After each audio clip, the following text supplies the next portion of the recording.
Problema ahli waris tanah Gogol dengan mantan Kades Desa Bangun Pungging kembali digelar oleh APH. Sahabat media online majanyus.com, perwakilan ahli waris tanah Gogol Dusun Bangun Desa Bangun, Kecamatan Pungging, Kabupaten Mojokerto telah memenuhi konfrontasi aparat penegak hukum APH Polres Kabupaten Mojokerto. Berlangsung di ruangan reskrim di Jalan Gajah Mada nomor 99 Mojosari, Mojokerto, pada hari Kamis, tanggal 25 Agustus tahun 2022. Dalam konfrontasi perwakilan warga Gogol Dusun Bangun, Desa Bangun yang digelar APH Polres Kabupaten Mojokerto, juga menghadirkan mantan Kepala Desa Bangun M. Ihsan, bersama 3 orang lainnya yang merupakan terkait hubungan dengan permasalahan warga Gogol atau ahli waris Gogol Dusun Bangun. Berlangsungnya dimintai keterangan tentang problema tanah Gogol warga yang sudah berjalan dilek aduan ke APH kurang lebih 2 tahunan ini.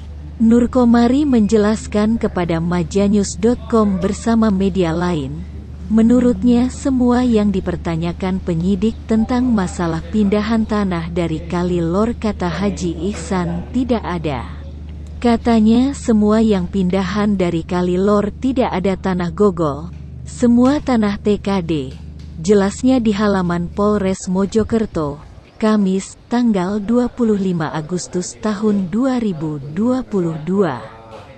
Saat selesainya agenda konfrontasi APH Polres Mojokerto.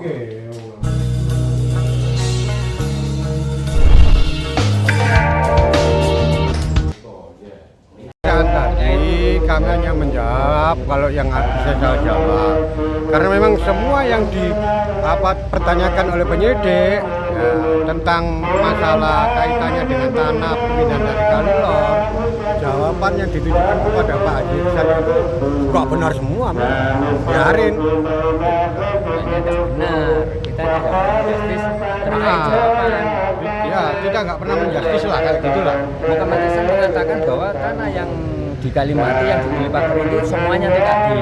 Dia menyatakan semua yang ada di Kali Lor itu tidak ada tanah Gogol sama sekali, tanah TKD semua. Dia nyatakan seperti itu. Dan dibelikan di 3 lokasi, Kali Tengah, Bangun, Ploso. Itu tidak benar. Jadi apa yang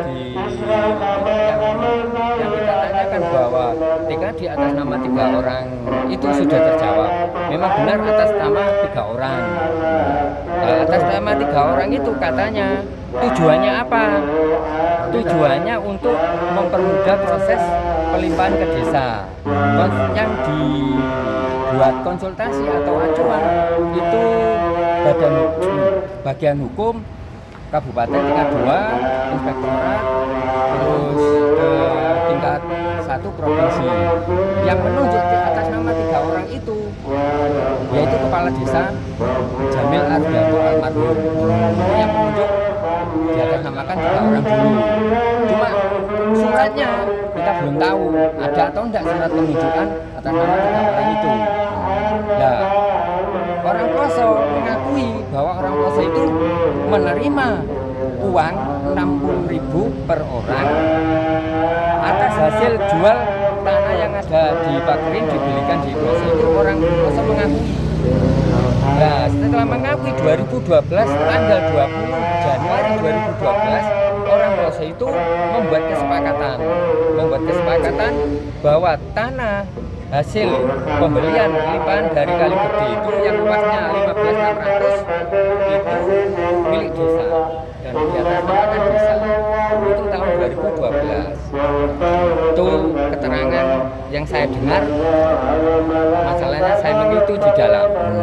Barangkali ketua ada nambahkan lagi dikit. Jelas itu tadi semua kata kesepakatan itu atas perintah dari almarhum Bapak Lurah Ardianto. Tapi kami juga seperti apa yang dikatakan Pak Maduri tadi, kami tidak pernah tahu apakah ada benar pelimpahan atau perintah untuk menunjuk menunjuk ketiga orang tersebut dijadikan atas nama 3 orang maksud saya. Itu atas perintah almarhum Lurah Ardianto katanya. Dan itu pun tidak pernah tahu saya. Gitu. Karena orangnya tidak bisa ditanya lagi, orang sudah meninggal. Dan itu semua saya rasa yang bisa saya terangkan.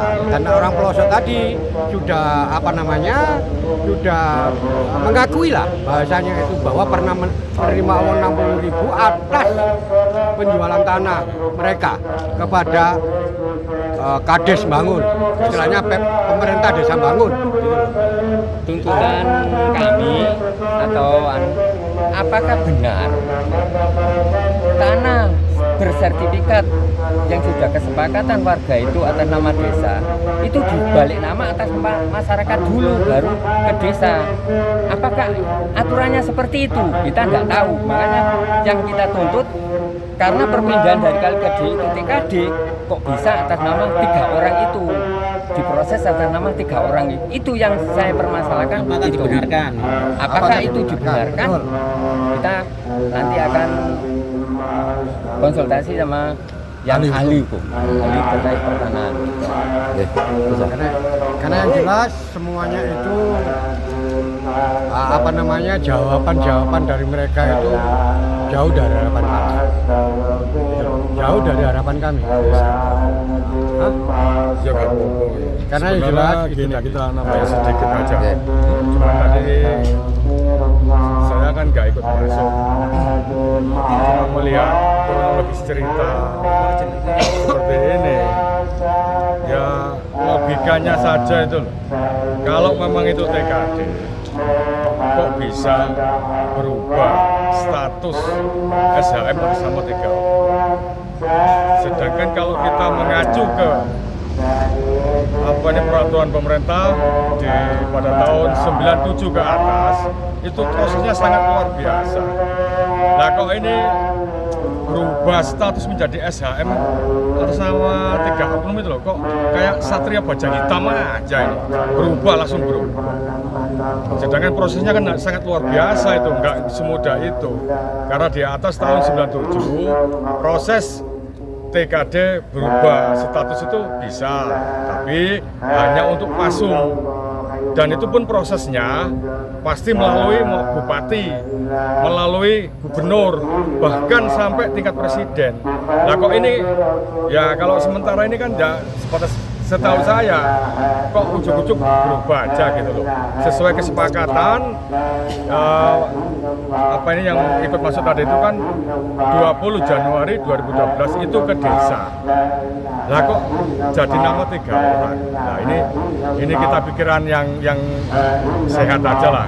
Biar nanti Bapak Presiden Jokowi yang menilai, atau dari Kementerian BPN atau ATR, nah itu nanti yang menilai. Dengan adanya kasus-kasus di desa kami, Desa Bangun, Kecamatan Pungging, Kabupaten Mojokerto, Jawa Timur. Saya kira itu aja, cukup, terima kasih. Imam Subaweh, selaku penasehat hukum Moh Ihsan, terlapor, memberikan keterangannya, antara keterangan terlapor dan keterangan pelapor semua mendengar. Yang ditanyakan semua itu dijawab. Keterangan terlapor seperti apa, itu semuanya sampai kemudian penyidik dalam hal ini kepolisian itu kan menanyakan terkait dengan tanah kan, kemudian semuanya mendengar, baik itu terlapor maupun pelapor mendengar. Yang ditanyakan itu dijawab oleh terlapor maupun pelapor, dan itu diperiksa diketik di BAP oleh kepolisian. Jadi ini hanya masih sebatas menggali informasi dari pihak pelapor maupun terlapor. Ini open, terbuka semuanya. Apakah dalam persoalan ini mengandung unsur pidana atau tidak, ini masih dianalisa oleh pihak penyidik. Kalau memang ini tidak mengandung unsur pidana, ya harus dihentikan demi hukum. kalau ada unsur pidana dilanjutkan. Tadi disampaikan begitu oleh penyidik. Jadi semuanya transparan dan terbuka. Tidak ada yang ditutupi dalam hal ini. Kami selaku penasihat hukum dari pihak terlapor mendengarkan, tetapi kami tidak menjawab, hanya mendengarkan apa yang disampaikan oleh pelapor maupun oleh terlapor kepada penyidik. Pertanyaannya itu semuanya didengarkan semuanya. Jadi hal-hal yang lebih teknis mungkin dari pihak terlapor dan terlapor bisa menjelaskan. Itu sudah jelas semuanya. Diman Bawe selaku kuasa hukum dari terlapor, betul. Kira-kira ada nggak indikasi pidananya dalam persoalan ini? Nah, ini kan masih dikaji. Kalau dalam ilmu hukum yang saya dalami terkait dengan hukum pertanahan, kelihatannya ini tidak ada unsur pidana. Ketika orang melakukan suatu perbuatan pidana, itu kan harus ada niat untuk melakukan tindakan kriminal. Nah, ini niatnya tidak ada. Apalagi objek yang disengketakan itu sudah diserahkan ke desa, dikelola desa, menjadi aset milik desa, bukan aset milik pribadi, bukan. Ini harapan saya untuk memperjelas teman-teman, memperjelas apa itu baik itu masyarakat maupun siapa saja yang mendengarkan apa yang saya sampaikan. Berapa orang Pak Yum tadi dipanggil untuk pihak mantan Kades dan yang punya tanah gitu tadi, berapa orang? Tadi itu yang ditanya oleh penyidik dari pihak terlapor. Dari pihak terlapor itu ada 1, 2, 3, ada 4 orang kan itu sama mantan Kades. Dari pihak pelapornya tadi kalau nggak salah ada 2 orang yang hadir. Yang dari pihak terlapor ada 4 orang yang hadir dan kami selaku penasihat hukum dari pihak terlapor. Kami tidak mengurangi dan menambahi. Kami objektif betul Pak dalam hal ini. Semuanya terbuka. Beni Sutrisno melaporkan.